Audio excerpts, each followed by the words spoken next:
Trahison et adultère, tel était le thème de la pièce de théâtre jouée sur la scène de la salle Roger Hanin.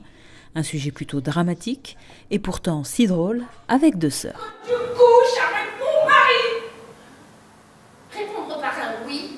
Ah oui. C'était une stupidité. Le nier est une double stupidité. Aussi, le mieux était de l'affirmer et de le nier à la fois.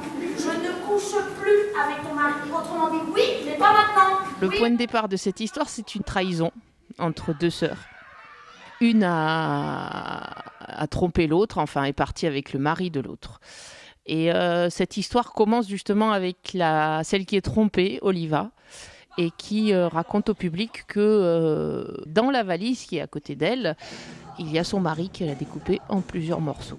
Écrite par l'auteur colombien Fabio Rubiano, la pièce remonte le temps en 6 épisodes, du drame jusqu'au premier soupçon.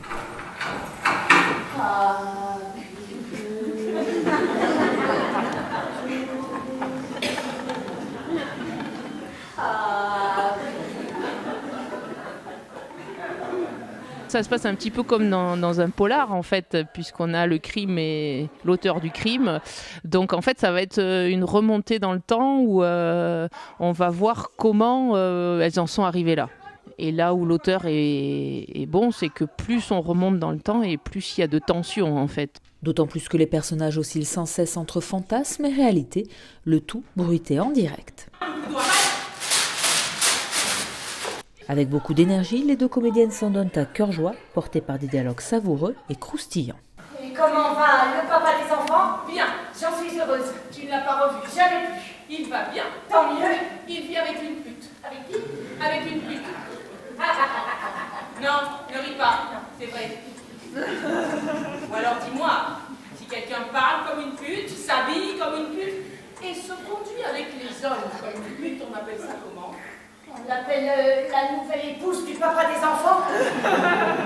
Effectivement, le texte est super savoureux et c'est en ça aussi que la traduction française est très bien faite, parce que c'est pas évident de traduire cette ressource-là de la langue et particulièrement colombienne. Et elles ont trouvé justement comment en français les expressions justes, les raccourcis, sans perdre l'essentiel en fait du propos et de la verve en fait que lui avait amené. Donc non, c'est jouissif à jouer, hein. C'est génial. Génial aussi pour le public qui a chaudement applaudi les artistes.